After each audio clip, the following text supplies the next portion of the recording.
Hello বন্ধুরা, তোমরা সবাই কেমন আছো? আশা করি ভালোই রয়েছো। এই গরম যা পড়েছে তাতে তো স্বাভাবিক সবারই খুব অস্বস্তি বেড়েই যাচ্ছে। আজকে আমি যেটা দেখাতে চলে এসেছি সেটা হচ্ছে দক্ষিণেশ্বরের মন্দির। তো অনেকেই দেখেছেন এবং অনেকে গেছেন, সেখানে পুজোও দিয়েছেন। আজকে তারই একদম হুবহু দেখতে আরেকটা মন্দির আপনাদেরকে নিয়ে চলে এসেছি। আমার পেছনেই সেই মন্দিরটা দেখতে পাচ্ছেন। এই মন্দিরটি রয়েছে ব্যারাকপুরে মা অন্নপূর্ণা মন্দির, যেটা হচ্ছে পৃথিবীর সর্ববৃহৎ অন্নপূর্ণা মন্দির যারা মায়ের। এই মন্দির দর্শন তো করতে চলুন। আসছেন, ওই যে ভদ্রমহিলাগুলো বসে রয়েছে, ওখানে কিন্তু আপনাদের জুতো খুলে রাখতে হবে এবং জুতোর জন্য কাউন্টার এখানে আলাদা করে করা রয়েছে। এই দেখতে পাচ্ছেন দরজাটা খোলা রয়েছে।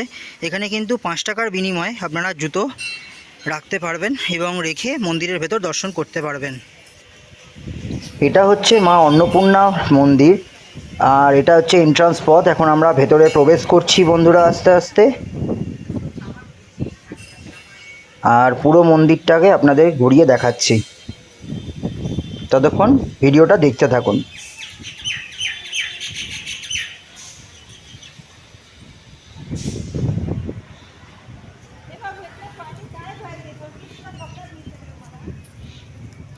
তো চলুন ভেতরটা ঘুরিয়ে দেখাচ্ছি আপনাদেরকে, ততক্ষণ বন্ধুরা এই মন্দিরটা 1875 সালে রানী রাসমণি তিনি প্রতিষ্ঠা করেছিলেন। এবং এটিতে যত বিকেল হচ্ছে আস্তে আস্তে মানুষ আসছে, দেখছে, এবং প্রচুর মানুষের আস্তে আস্তে সমাগম বাড়ছে। আর আপনারাও আসুন দর্শক বন্ধুরা, এবং মন্দিরটি দর্শন করুন। খুব ভালো একটা শান্তশিষ্ট পরিবেশ, এবং সেখানে আছে প্রচুর রকমের দেখার জিনিস রয়েছে, এবং প্রচুর মন্দির তো রয়েছে, আমাদের পেছনে রয়েছে। আমি পুরো মন্দিরটাকে ঘুরিয়ে দেখানোর চেষ্টা করছি, যতটা পারছি আপনাদেরকে মন্দিরটা দেখাচ্ছি। ততক্ষণ সঙ্গে থাকবেন, দেখতে থাকুন।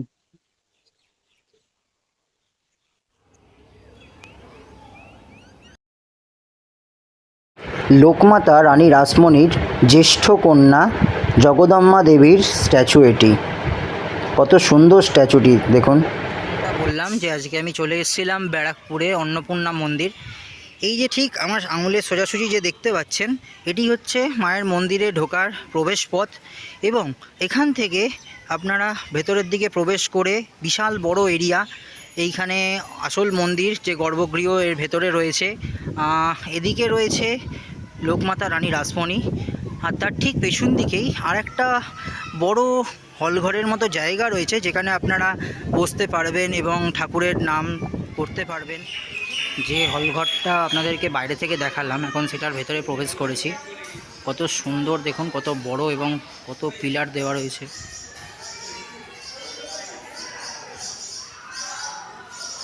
কত সুন্দর কারুকার্য করা প্রত্যেকটা পিলারে, এবং আগেকার দিনের যে কড়ি বর্গা সেইগুলোরও কাজ রয়েছে, দেখতেই পাচ্ছেন।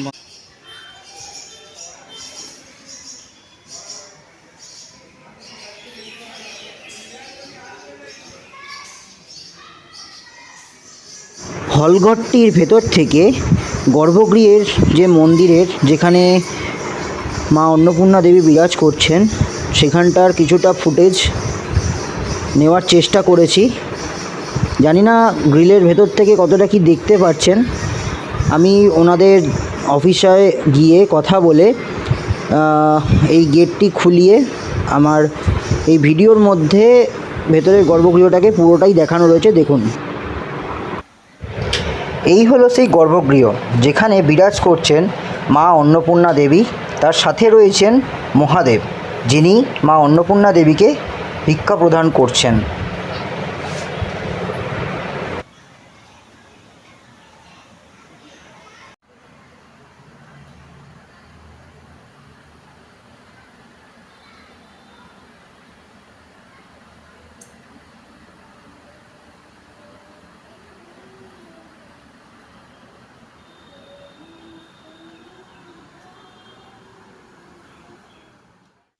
যে হলঘরটি দেখালাম ভেতর থেকে, সেই হলঘরটির ঠিক তার পেছন দিকে আর একটা মাঠ মতো দেখতে পাচ্ছি বন্ধুরা। তো সেই মাঠেতে আপনারা বসতে পারবেন এবং এই মন্দিরের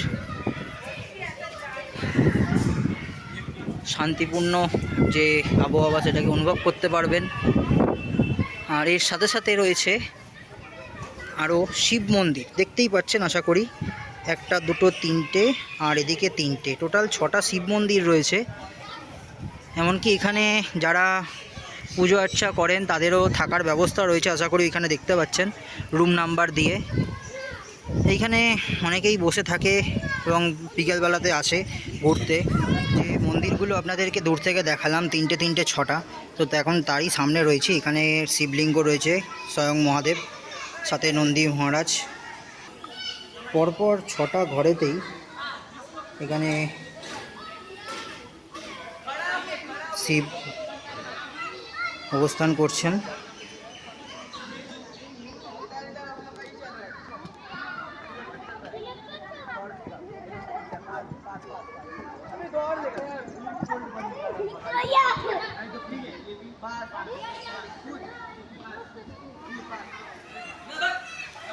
এইখানে বন্ধুরা দেখতেই পাচ্ছেন রাধাকৃষ্ণর মন্দির রয়েছে ছোট্ট একটা।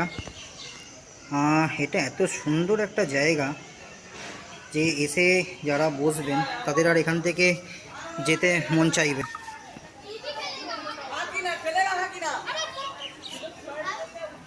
তার সাথে সাথে এখানে দেখতেই পাচ্ছেন বন্ধুরা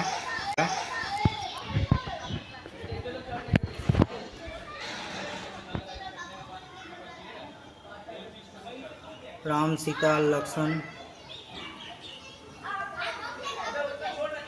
এই যে বেলগাছটা দেখছেন একটি ছোট্ট মন্দিরের সঙ্গে লাগোয়া, এই বেলগাছের তলাতে ঠাকুর শ্রী রামকৃষ্ণদেব এসে বসতেন এবং এখানে যে অন্নপূর্ণা মন্দির সেখানে তিনি পুজোও করতেন।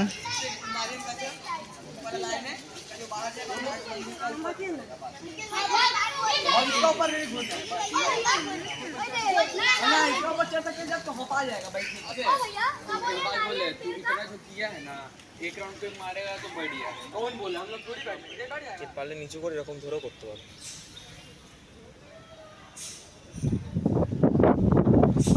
একবার করে দেখি তো।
বন্ধুরা যারা যারা এখানে মায়ের ভোগ নিতে চান, দেখুন এখানে লেখাই রয়েছে শিবশক্তি অন্নপূর্ণা মন্দির, জুতো রাখবার স্থান এবং বাইরে থেকে কোনো খাবার এখানে নিয়ে আসা যাবে না।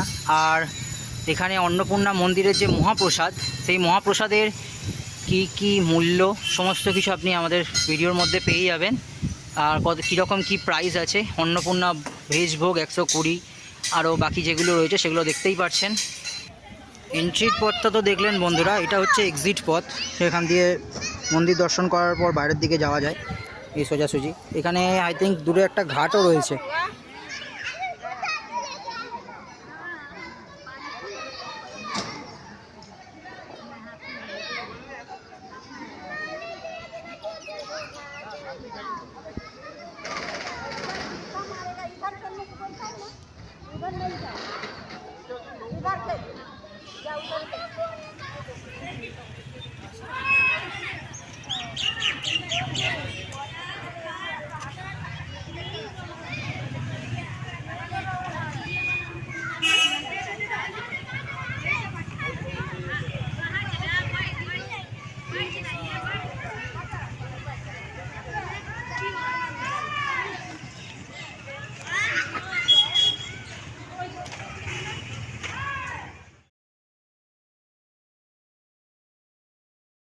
বন্ধুরা, যেমনটা আপনাদেরকে বললাম, পেছন দিকের গেট থেকে বেরিয়ে সামনের দিকে একটা ঘাট আছে, সেটা দেখানোর জন্য এখন সেই ঘাটে আস্তে আস্তে আমরা প্রবেশ করতে চলেছি। ঘাটে ঢোকার ঠিক মুখেই একটা শিব ঠাকুরের কত সুন্দর টাইলস দেওয়া মন্দির রয়েছে দেখুন। আর সেখানে ভেতরে দেওয়ালে রয়েছে শিব ঠাকুরের ছবি এবং শিবলিঙ্গ ভেতরে বেদি করে রয়েছে। কত সুন্দর মন্দিরটা। এখন সেই ঘাটে প্রবেশ করছি।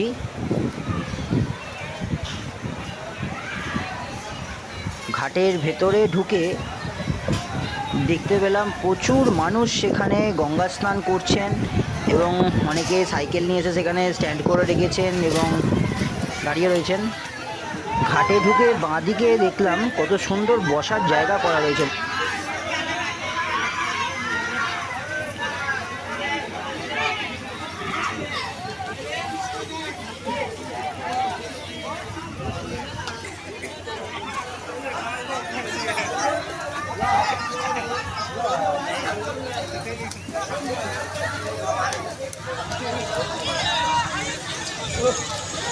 झमेला कर लेंगे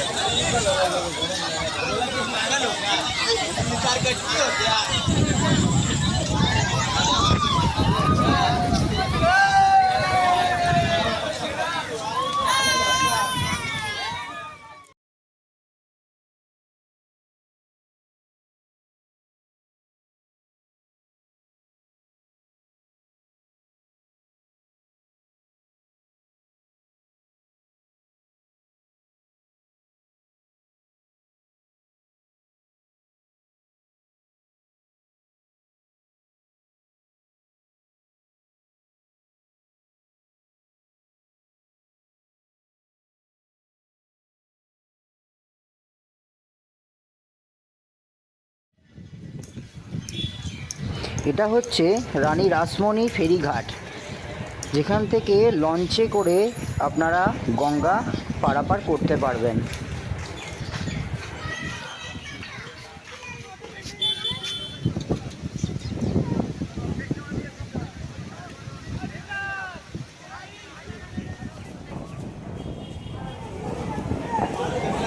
আমাদের মন্দির দর্শন হয়ে গেছে এবং ঠাকুরেও দর্শন করে নিলাম। আপনাদেরকে ভিডিওর মাধ্যমে সেটা দেখাবো। তো এখন আমরা বাইরে যেতে চলেছি বাড়ির পথে। তো দেখা হচ্ছে আবার কোনো অন্য ভিডিওতে। ততক্ষণ বাই বাই, ভালো থাকবেন, সুস্থ থাকবেন।